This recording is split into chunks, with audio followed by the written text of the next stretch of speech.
जितने कोई ऑनलाइन ईश्वर सर्विस में जुड़े हैं सभी भाई बहनों को आप सबका स्वागत करते हैं। हैप्पी साबत।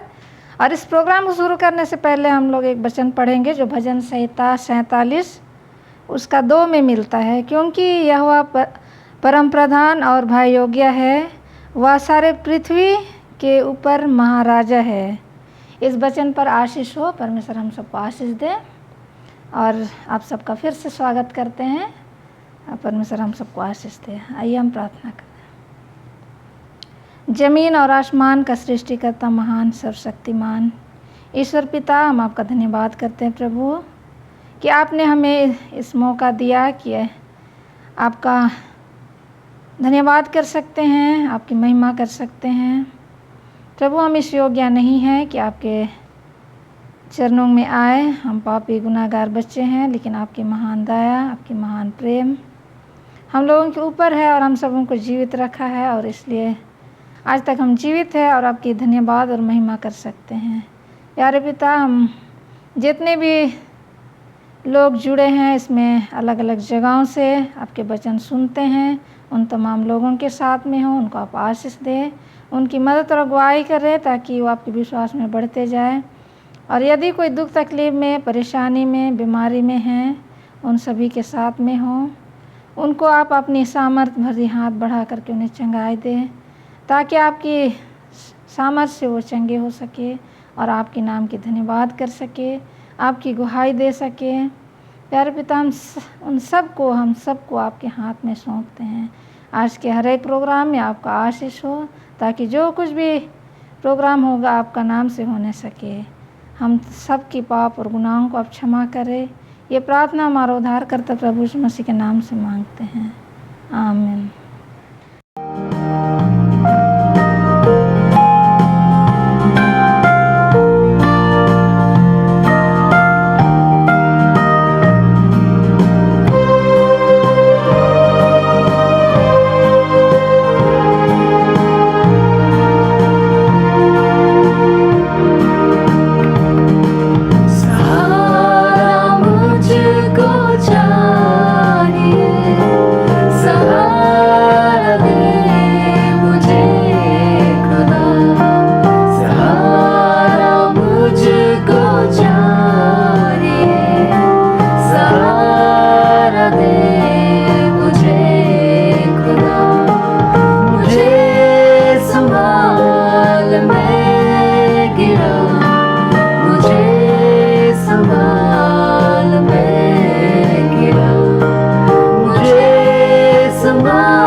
Happy Sabbath. इससे पहले कि हम वचन में से कुछ सीखें, आइए एक छोटी सी प्रार्थना करें। प्यारे पिता परमेश्वर, मैं आपका धन्यवाद करती हूँ सच्चे वक्त के लिए जो आपने हमें दिया। पिता परमेश्वर, जब हम आपके वचन में से पढ़ने जा रहे हैं, आपके वचन में से सीखने जा रहे हैं, जो कुछ भी हम पढ़ें, जो कुछ भी हम सीखें, हम उसको अपनी जिंदगियों में ले आएं, हम उस पर अमल कर सकें पिता परमेश्वर, और अपनी जिंदगियां आपके वचन के अनुसार जी सकें। हमें अक्ल, बुद्धि और समझ देना पिता परमेश्वर, ताकि जो कुछ भी हम आपके वचन में से पढ़ें उसको समझ सकें और सीख सकें। पिता परमेश्वर, जितने भी इस मीटिंग के माध्यम से हमारे साथ जुड़े हैं, उन सब पर अपनी करुणा, अपनी आशीष, अपना प्रेम हमेशा बनाए रखें। ये छोटी सी प्रार्थना मैं आपके प्यारे बेटे प्रभु यीशु मसीह के नाम से मांगती हूँ, आमीन। मेरा आज का विषय जिस पर मैं आपसे बातचीत करने जा रही हूँ वह है हमारे प्रति, हमारे लिए परमेश्वर का प्रेम। मनुष्य के प्रति परमेश्वर का प्रेम। परमेश्वर हम सब से प्रेम रखते हैं। वह हमसे इसलिए प्रेम नहीं करते कि जो कुछ भी है हम हैं, इस वजह से परमेश्वर हमसे प्यार करते हैं। परमेश्वर हमसे प्यार इसलिए करते हैं कि परमेश्वर का स्वभाव ही है प्यार करना, प्रेम करना, मनुष्य से प्रेम करना परमेश्वर का स्वभाव है, इसलिए वह हमसे प्रेम करते हैं।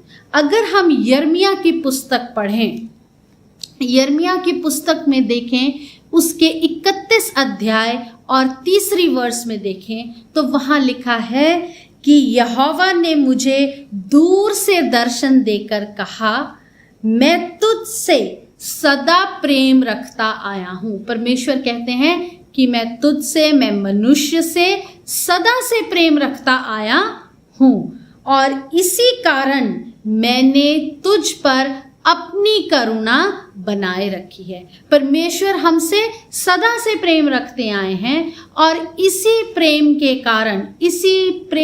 कारण परमेश्वर का मनुष्य के प्रति प्रेम के कारण ही परमेश्वर ने अपनी करुणा मनुष्य पर हमेशा बनाई रखी है। परमेश्वर का प्रेम विशाल है। परमेश्वर का प्रेम लगातार होने वाला प्रेम है। परमेश्वर का प्रेम ऐसा है जिसका कोई भी अंत नहीं है। परमेश्वर का प्रेम ऐसा है कि जो मनुष्य की समझ से बहुत दूर है। हम परमेश्वर को प्रेम को कभी कभी समझ ही नहीं पाते कि परमेश्वर का प्रेम मनुष्य के प्रति कैसा है। परमेश्वर का प्रेम ऐसा है कि जिसे कोई भी कलम, कोई भी जुबान, कोई भी जीभ जिसका बयान नहीं कर सकती। परमेश्वर हमसे ऐसा प्रेम रखता है कि वह हमारे पापों को, हमारे अधर्मों को जानते हुए भी फिर भी वह हमसे प्रेम रखता है।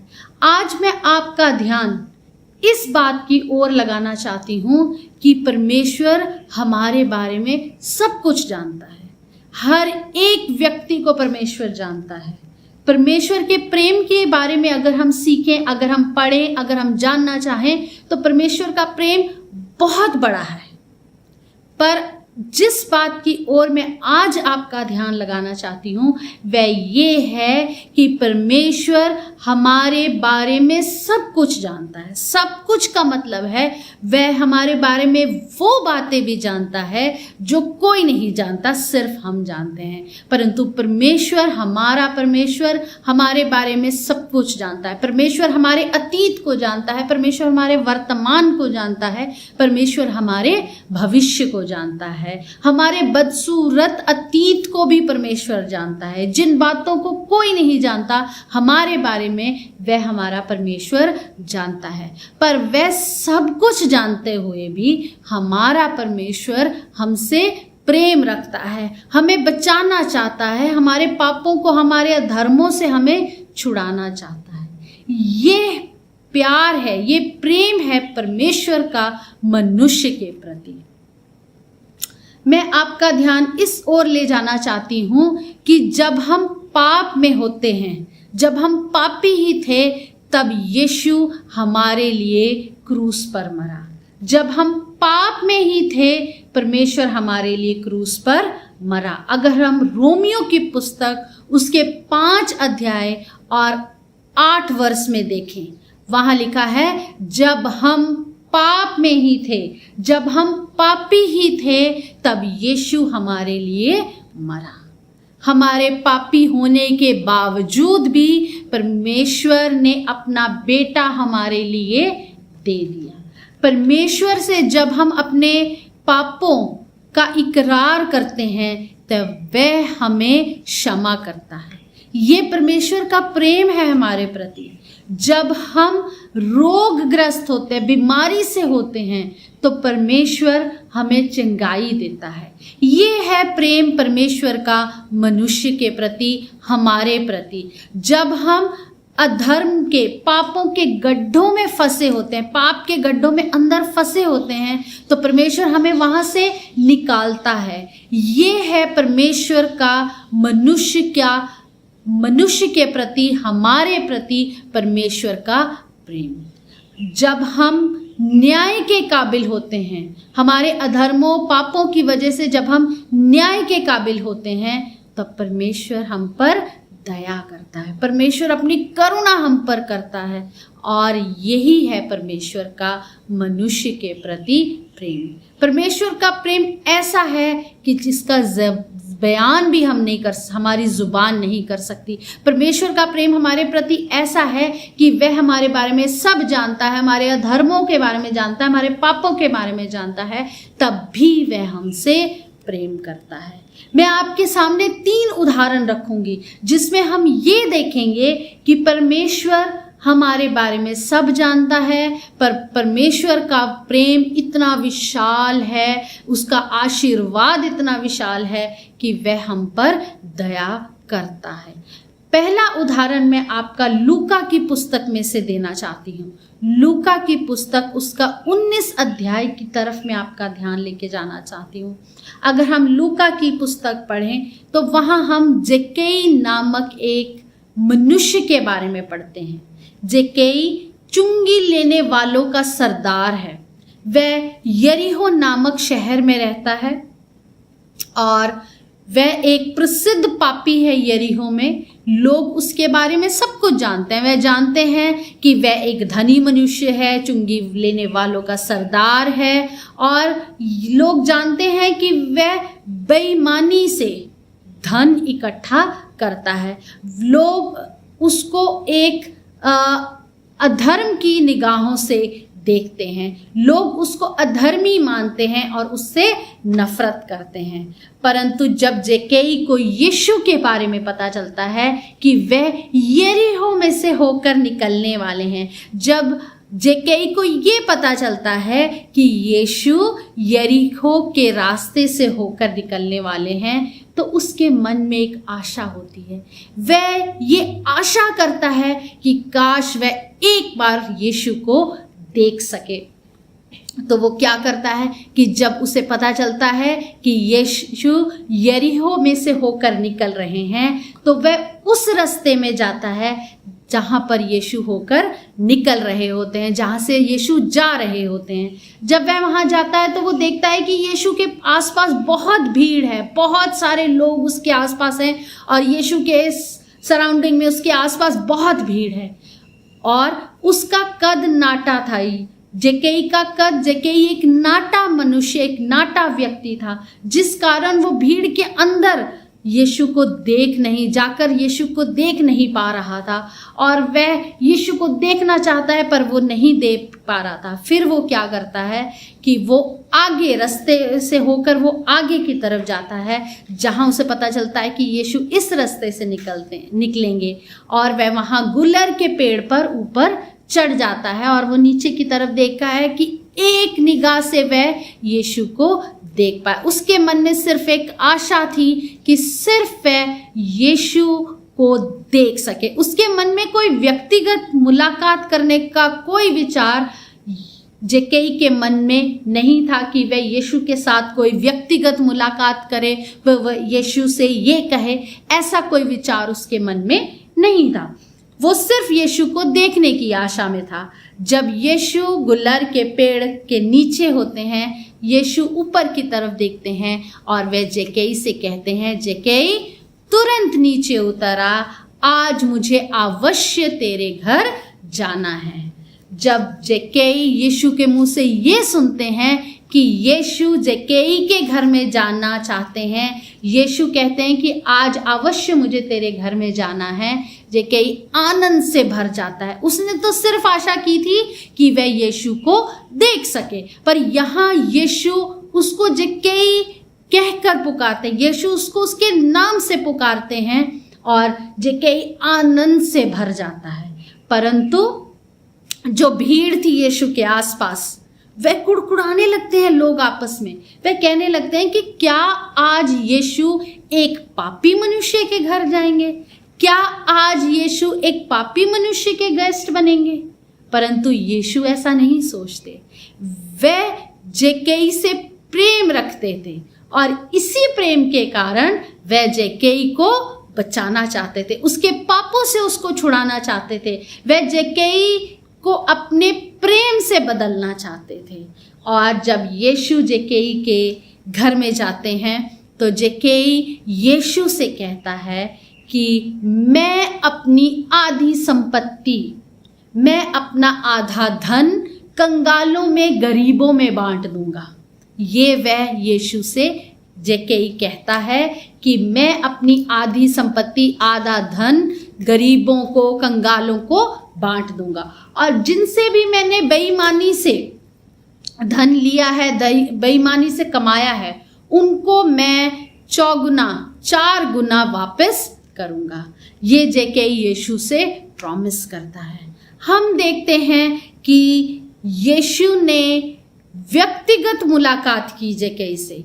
जक्कई के मन में सिर्फ एक आशा थी कि वे यीशु को देख सके, पर यीशु के मन में ये था कि वह जक्कई से व्यक्तिगत मुलाकात करने को थे। और उन्होंने जक्कई से व्यक्तिगत मुलाकात की और उसे उसके नाम से पुकारा और जक्कई को उस यीशु के प्रेम ने बदल दिया। हम यहाँ देखते हैं कि ईश्वर यीशु के प्रेम ने जक्कई को बदल दिया। उसने अपने पापों का इकरार किया, उसने अपने पापों से टर्न किया, उसने अपने पापों को छोड़ा और यीशु के प्रेम को अपनाया।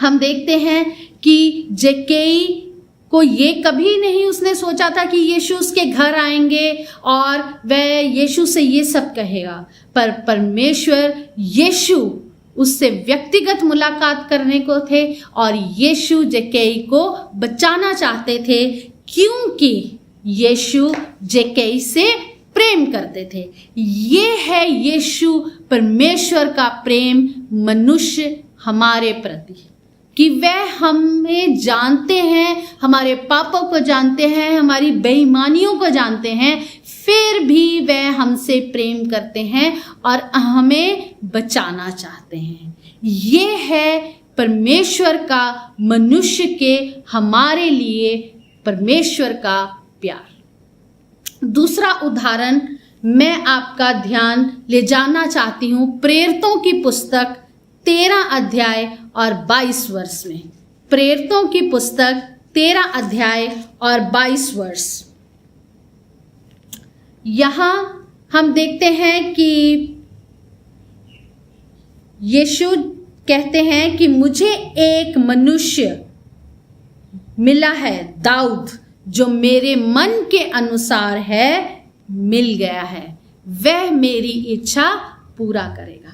राजा दाऊद के बारे में बाइबल में 2 जगह लिखा है। पहला प्रेरितों की पुस्तक में 13 अध्याय और 22 वर्ष में, कि दाऊद परमेश्वर के मन के अनुसार मिलने वाला व्यक्ति था। फिर हम देखते हैं पहला सैमुएल 13 अध्याय और उसकी 14 वर्ष में, वहां भी दाऊद को परमेश्वर के मन के अनुसार मिलने वाला व्यक्ति बताया गया है। अब दाऊद को परमेश्वर के मन के अनुसार मिलने वाला व्यक्ति क्यों कहा गया है? बिकॉज ये इसलिए था क्योंकि दाऊद की भक्ति जो थी परमेश्वर के प्रति बहुत थी।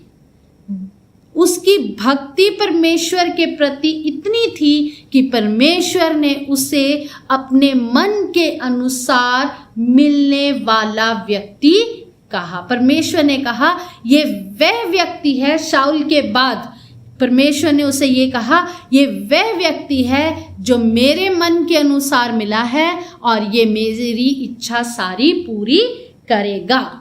फिर हम देखते हैं 2 सैमुएल में उसके 12 अध्याय और 13 वर्ष में। 2 सैमुएल 12 अध्याय 13 वर्ष में। उससे पहले मैं आपको बताना चाहती हूँ कि जो राजा दाऊद था वो परमेश्वर का एक भक्त था और उसकी भक्ति के कारण ही परमेश्वर ने उसे कहा कि ये मेरे मन के अनुसार मिलने वाला व्यक्ति है। पर फिर दाऊद ने पाप किया, वह पापी बना। उसने बैतशेबा के साथ व्यभिचार किया और उसने यूरिया की हत्या करवाई। वह पापी बना, हत्यारा बना और व्यभिचारी बना। यह राजा दाऊद एक पाप में गिर गया। परंतु पाप करने के बाद उसके बाद हम 2 सैमुएल 12 अध्याय 13 वर्ष में देखते हैं। उसके पहले हम 2 सैमुएल 12 अध्याय और 9 वर्ष में देखते हैं जब प्रॉफिट नतान उसके सामने जाते हैं, राजा दाऊद के सामने जाते हैं और उससे कहते हैं हित्ती यूरिया को तूने तलवार से घात किया और उसकी पत्नी को अपने लिए कर लिया और यूरिया को अम्मोनियों की तलवार से मरवा डाला। ये जो दाऊद के पाप थे, भविष्यवक्ता नतान राजा दाऊद के सामने रखते हैं कि ये पाप तूने किए हैं। फिर आगे हम देखते हैं कि जब राजा दाऊद को भविष्यवक्ता नतान उसके पापों के बारे में अवगत कराते हैं और वह ये कहता है, जब हम 2 सैमुएल 12 अध्याय 13 वर्ष में पढ़ते हैं कि वह अपने पापों का इकरार करता है, वह अपने पापों को मानता है। अगर हम पढ़ें तो यहाँ लिखा है मैंने यहोवा के विरुद्ध पाप किया है। राजा दाऊद यहोवा के सामने अपने पापों का इकरार करता है। वह ये कहता है कि मैंने यहोवा के विरुद्ध पाप किया है। जब प्रॉफिट नतान उसके धर्मों के बारे में बताते हैं उसे, तो वो अपना मन कठोर नहीं करता। राजा दाऊद अपने मन को कठोर नहीं करता, बट वो अपने पापों का इकरार करता है और वह ये मानता है कि उसने परमेश्वर के विरुद्ध, यहोवा के विरुद्ध पाप किया है। फिर हम देखते हैं भजन संहिता 51 में राजा दाऊद की पछतावे की प्रार्थना। अगर हम भजन संहिता 51 पूरा पढ़ें तो वो पूरा चैप्टर, पूरा अध्याय राजा दाऊद पछतावे की प्रार्थना करता है।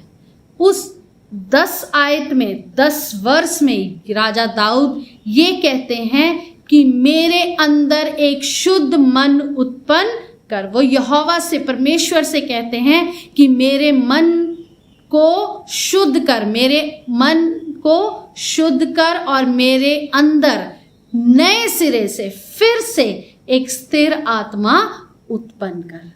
भजन संहिता 51:10 में दाऊद परमेश्वर से शुद्ध मन और स्थिर आत्मा नए सिरे से उत्पन्न करने को कहते हैं, क्योंकि वे जानते थे कि परमेश्वर का प्रेम ही है जो उसे उसके पापों से छुड़ा सकता है, जो उसके पापों से उसको नजात दे सकता है। यही था परमेश्वर का प्रेम दाऊद के प्रति। वह जानता था कि मैं परमेश्वर से दूर हो गया हूं। राजा दाऊद को यह एहसास हुआ कि अपने अधर्मों के कारण, अपने पापों के कारण वह परमेश्वर से दूर हो गया है और वह परमेश्वर के नजदीक आना चाहता था, और उसने पछतावा किया, अपने पापों का इकरार किया, पछताया और परमेश्वर से दया की भीख मांगी, करुणा मांगी। और फिर हम देखते हैं कि राजा दाऊद को परमेश्वर ने क्षमा किया। हमारे पापी स्वभाव का इलाज परमेश्वर का प्रेम है। हम यहाँ देखते हैं कि अगर हम पापी स्वभाव के हैं, हमारे पापी स्वभाव का इलाज सिर्फ और सिर्फ परमेश्वर का प्रेम है। ये परमेश्वर का प्रेम हमारे पापी स्वभाव को बदल सकता है। दूसरे उदाहरण में हम ये देखते हैं कि परमेश्वर का प्रेम ऐसा है जो हमारे पापी स्वभाव को बदल सकता है। तीसरे उदाहरण में आपको यहोशू की पुस्तक में से देना चाहती हूँ। यहोशू की पुस्तक अगर हम पढ़ें तो वहां हम देखते हैं रहब नामक एक स्त्री के बारे में लिखा है। रहब एक वेश्या थी और वह यरीहो में रहती थी। जब यहोशू 2 भेदियों को भेजते हैं तो वो रहब के घर में रुकते हैं। रहब उन्हें यरीहो के राजा से छुपाती है, और जब यरीहो के राजा उसको मैसेज भेजते हैं, उसको संदेश भेजते हैं कि जो 2 भेदी तेरे यहाँ रहब के यहाँ आए हैं उनको वह बाहर निकाल दे, उनको बाहर भेज दे। तो वह यरीहो के राजा से कहती है कि मेरे यहाँ बहुत से व्यक्ति आए थे परंतु वह सब चले गए हैं। और जब राजा के लोग वहां से चले जाते हैं तो वह दोनों भेदियों को रस्सी के जरिए खिड़की से नीचे उतारकर शहर से बाहर निकालती है। हम यहाँ देखते हैं कि यरीहो के लोग रहब से नफरत करते होंगे क्योंकि वह एक वेश्या थी, पर परमेश्वर ने उसे अपने काम के लिए इस्तेमाल किए।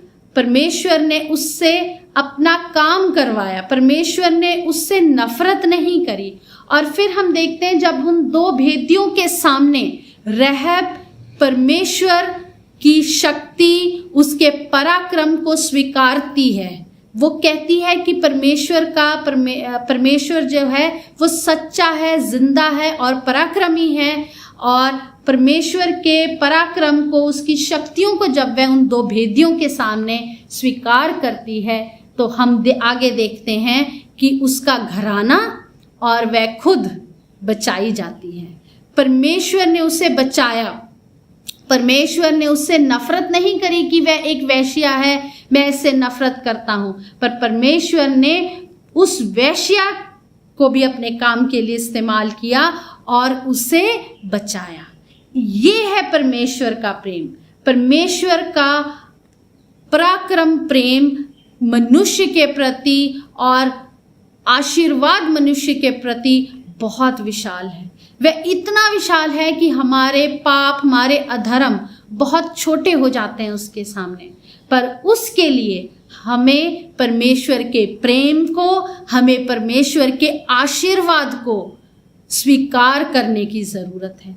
अगर हम परमेश्वर के प्रेम को स्वीकार ही नहीं करेंगे, उसके आशीर्वाद को, उसके प्रेम को स्वीकार, उसका इकरार ही नहीं करेंगे, तो परमेश्वर का प्रेम हमारी जिंदगियों को बदल नहीं सकता। परमेश्वर का प्रेम हमारे पापों को हमसे दूर करना चाहता है, और ये तभी पॉसिबल है, ये तभी हो सकता है जब हम परमेश्वर के प्रेम को स्वीकार करते हैं। आइए हम सब भी जक्कई की तरह, रहब की तरह और राजा दाऊद की तरह अपने पापों का इकरार करें, अपने पापों को प्रभु के सामने माने और उसके प्रेम को एक्सेप्ट करें, उसके आशीर्वाद को एक्सेप्ट करें, उसकी करुणा दया के लिए हम आगे आए, परमेश्वर के सामने आए, ताकि परमेश्वर का प्रेम हमारी जिंदगियों में काम कर सके, परमेश्वर का प्रेम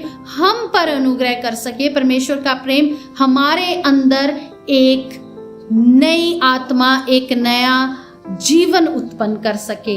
परमेश्वर हम सबको आशीष और बरकत दे। आइए एक छोटी सी प्रार्थना करें।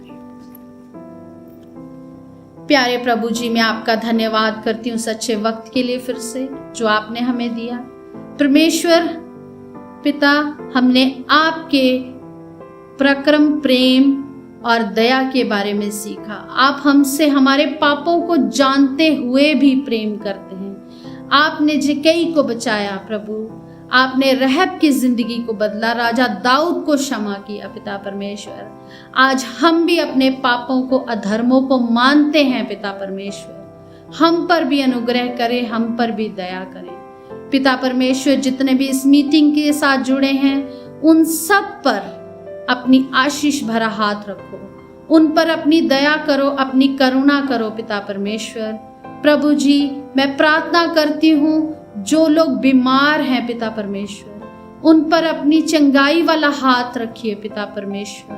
प्रभु जी, मैं प्रार्थना करती हूँ जो लोग दुखों में हैं, तकलीफों में हैं, मुसीबतों में हैं, हम नहीं जानते पर प्रभु जी आप सबको जानते हैं पिता परमेश्वर। सबके ऊपर आप अपनी दया और करुणा रखें प्रभु जी।